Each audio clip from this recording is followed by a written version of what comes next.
Today we're going to be talking about section 6.3, which is on testing for parallelograms. So, parallelograms, we've already talked about these theorems. First off, both sides, both opposite pairs of sides, should be congruent, meaning the same length. We also have that opposite angles should be congruent as well. So A and C are congruent, D and B are congruent. The diagonals should bisect each other. And finally, the last one, theorem 612, says that if opposite sides are parallel and congruent, then the quadrilateral is a parallelogram. So, proof of theorem 6.9 is right here. We already looked at a different proof of it. It's in your notes if you need it. There's where it is right there. Alright, so this one right here, it says, determine whether the quadrilateral is a parallelogram and justify your answer. So if I look at this one right here, FG and JH are both 14, so that's good. Opposite sides have to be. We also see that angle G and angle H, 100 plus 80, 180 degrees. Means that they're supplementary, which is what we want them to be. So is this a parallelogram? Yes. F, G, H, J is a parallelogram.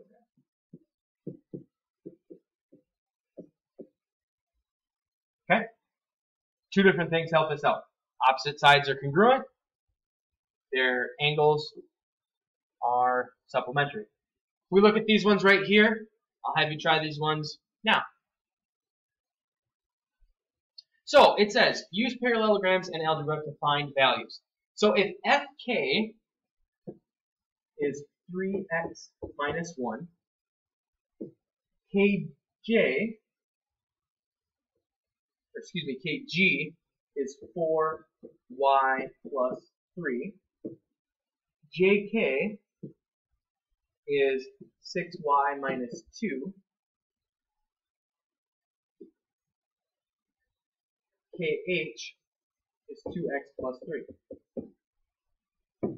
Now it says find x and y so that the quadrilateral is a parallelogram. Well, we know that in a parallelogram, these two diagonals bisect each other, meaning that the sides are equal to each other. So if I'm going to solve for x, I just say, well, if Fk is 3x minus 1 and KH is 2x plus 3, they have to be equal to each other. Now it's just a moron problem.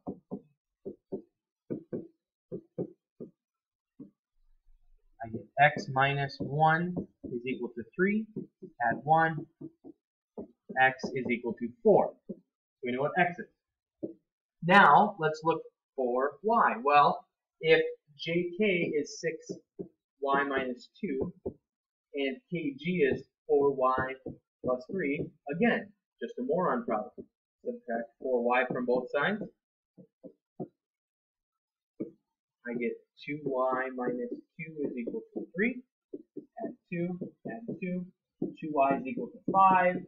So y is equal to 2.5. Okay, you can do the same as well. Here's two examples. I'll have you try 3b now. Alright, so here's some different things that we can use to show that quadrilaterals are parallelograms. A couple different ways. First, show that both pairs of opposite sides are parallel. That's by the definition of parallelogram. Both sides are parallel. If you were to show that both pairs of opposite sides are congruent, meaning they're the same length, that's theorem 6.9. If you were to show that both pairs of opposite angles are congruent, that's theorem 6.10. If you were to show that the diagonals bisect each other, that's 6.11. And if you were to show that a pair of opposite sides are both parallel and congruent, that's 6.12. So this one right here, it says, graph quadrilateral KLMN with vertices K being 2, 3, L being 8, 4, okay, m being 7, negative 2, and n being 1, negative 3.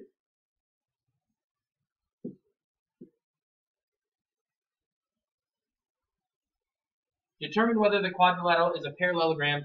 Justify your answer using the slope formula. So essentially what they're saying is if you look and they have, if this side is parallel to this side, and this side is parallel to this side, then obviously this is going to be a parallelogram based on the definition of what a parallelogram is. So what I'm going to do is I'm going to use the slope formula on Km, and I'm going to use the slope formula on Ln and see what they are. So to find the slope, remember slope is y2 minus y1 over x2 minus x1. So in ours, if I'm looking for the slope of Kn, it's going to be 3 minus negative 2 over 7 minus 2. So I would get 5 over 5, which is 1. All right, let's do the opposite side, Ln.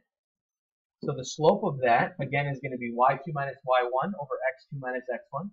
So I would get negative 3 minus 4 and 1 minus 8. And so I get negative 7 over negative 7, which reduces to 1. So these sides right here, for sure, those sides for sure are parallel.